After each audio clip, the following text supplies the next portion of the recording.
Welcome back dito sa channel natin. Andito tayo ngayon sa may Trinoma. Nagsimula na pala ang major redevelopment sa mall na ito.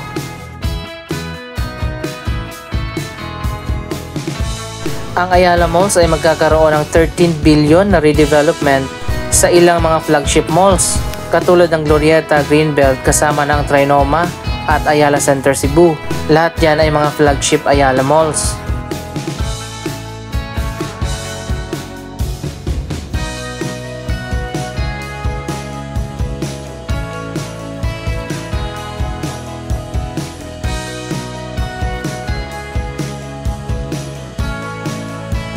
Last month lang ay nagbukas na dito ang Soler Resort North, ang pinakabagong integrated hotel resort and casino.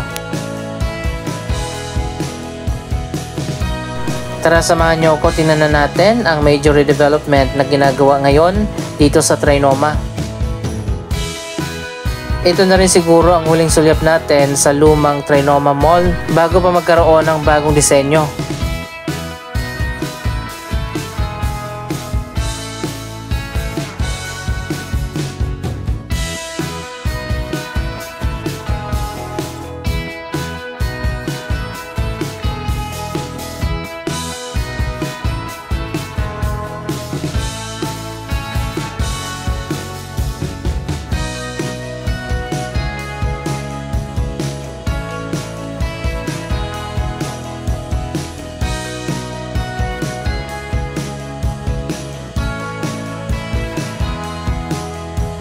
Para sa akin, okay pa naman ang disenyo ng Trinoma.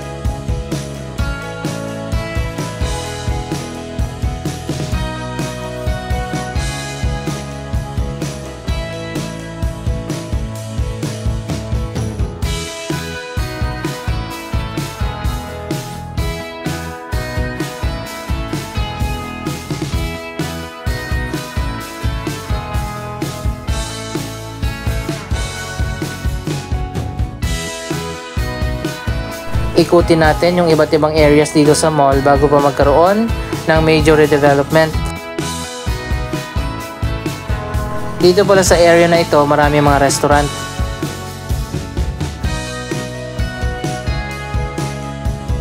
May chapel pa pala dito.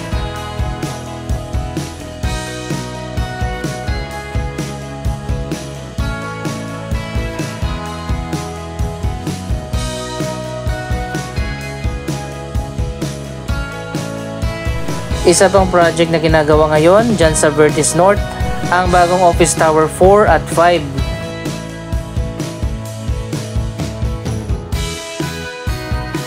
Dito sa part na to, parang terraces yung design. Andito rin yung iba't iba mga restaurant at mga bar. Sarado na nga dito sa baba ng Sky Garden. Mukhang nagsimula na nga ang renovation na gagawin dito.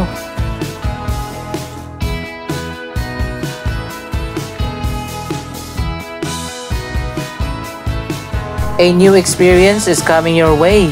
Nagsimula na nga yung renovation project na gagawin dito.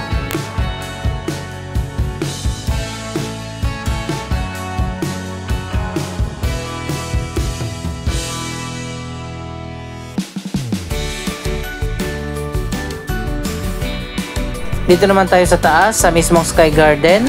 Sarado na nga dito.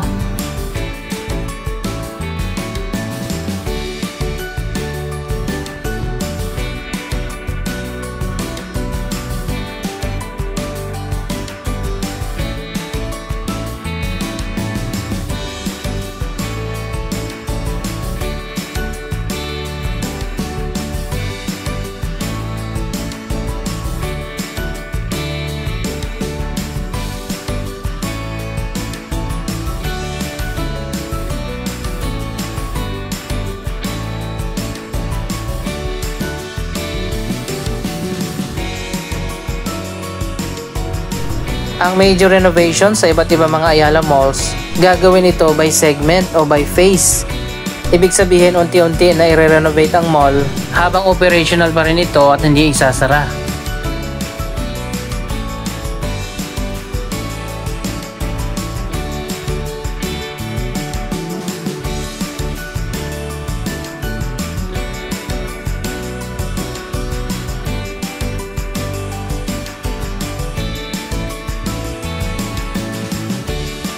So ayan guys, makikita naman natin itong Sky Garden. May areas din dito na medyo outdated na rin yung design.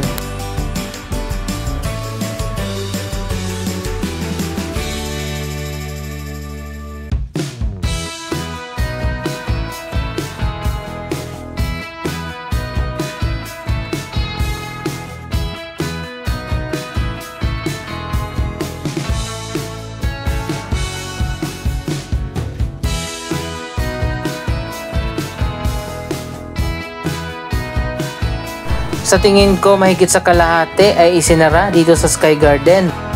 Pero yung kabilang side ay bukas pa naman, pati na yung mga restaurant at mga coffee shop.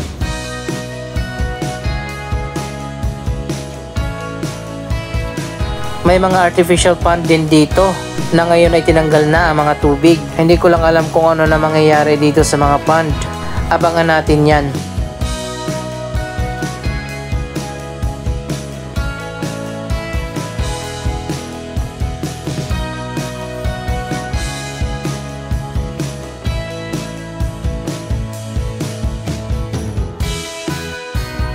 Maganda pala yung magiging bagong design ng Sky Garden.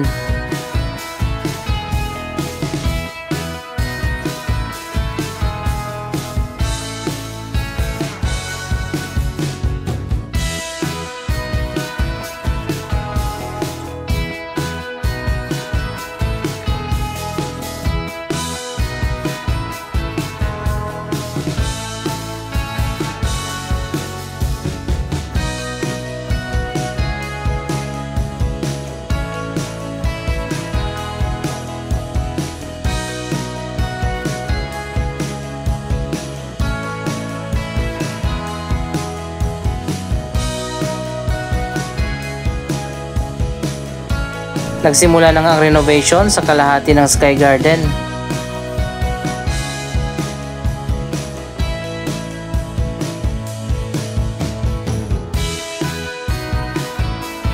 Napakalawak din itong Sky Garden ng Trinoma. Sa loob din ng mall, magkakaroon din ng renovation.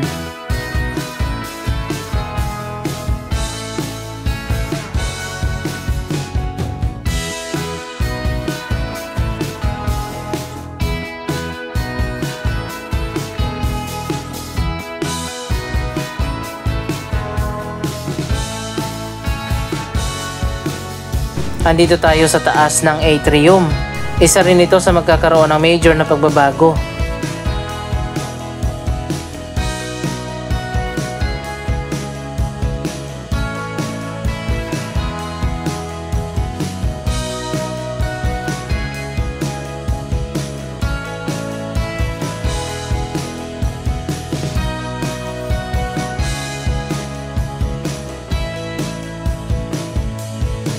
Ayon pa sa design na nakita natin online, magkakaroon dito ng giant LED screen.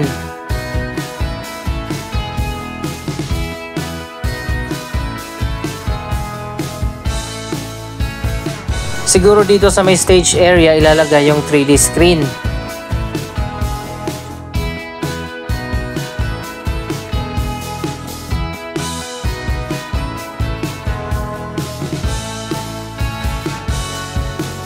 Malawak din itong atrium ng Trinoma. Dito ginaganap ang iba't iba mga mall shows at mga events.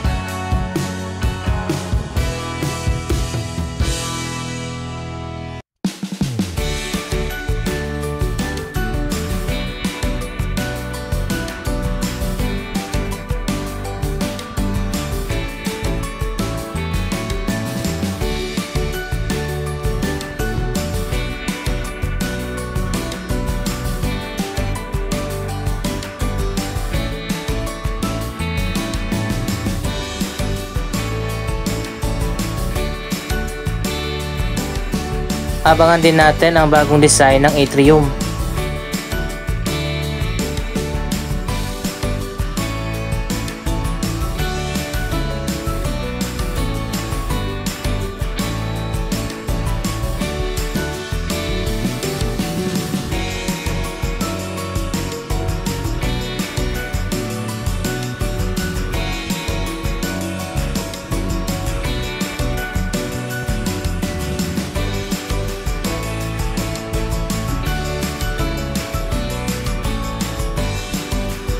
mas lalo pang lumawak yung area ng Trinoma mula nang binuksan itong bagong wing. Dalawa na ngayon yung supermarket at department store.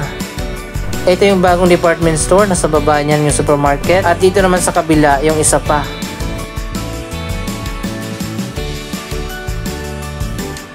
Ngayon lang ako nakapag-explore dito sa bagong wing ng Trinoma. Napakalawak pala nito.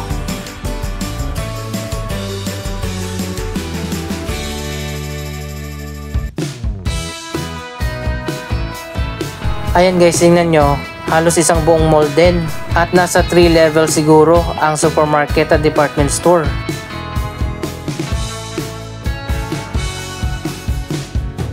Andito rin pala sa taas ang bagong chapel.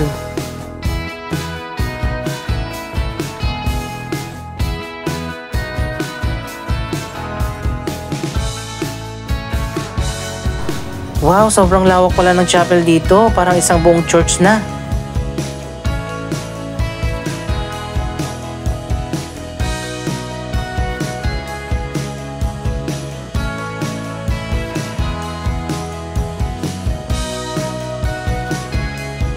Ngayon lang ako nakapasok dito. Meron pang mas malawak na area dito sa kabila. Nasa 2,200 ang seating capacity. Dalawa na pala yung chapel dito, isang maliit at itong malaki.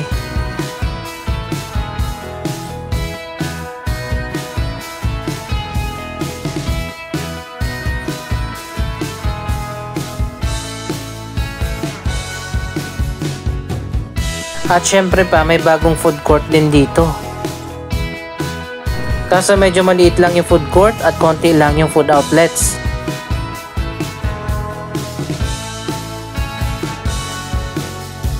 Pero maganda yung view, kitang-kita natin yung MRT3 at LRT Line 1.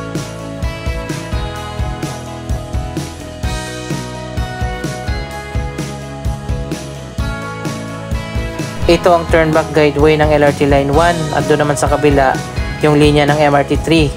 At ang common station na ang magiging unified station ng dalawang linya.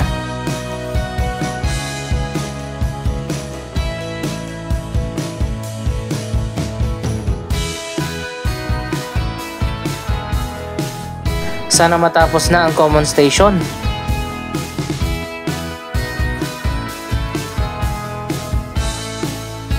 Mas malawak pa yung food court dito sa baba.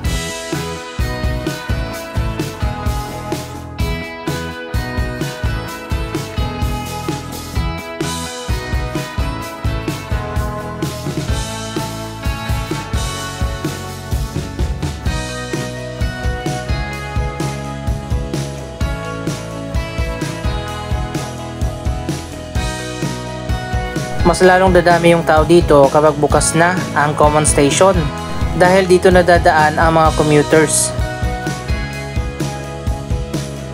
Malawak din itong ikalawang landmark supermarket dito sa Trinoma.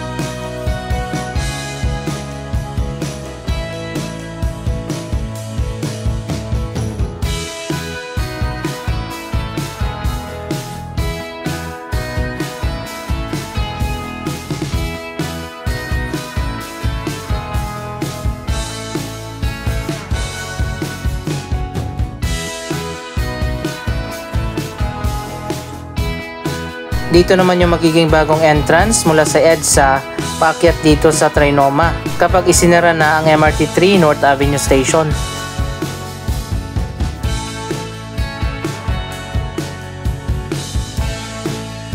At diretso na rin yan papunta doon sa food court sa taas. Sa ngayon sarado pa yan dahil hindi pa naman tapos ang common station.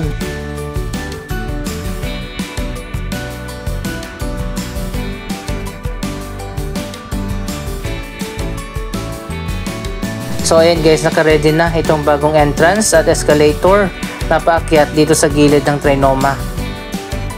Ano kaya magiging purpose ng MRT3 North Avenue Station kapag isinara na ito? Abangan natin yan sa mga susunod na update.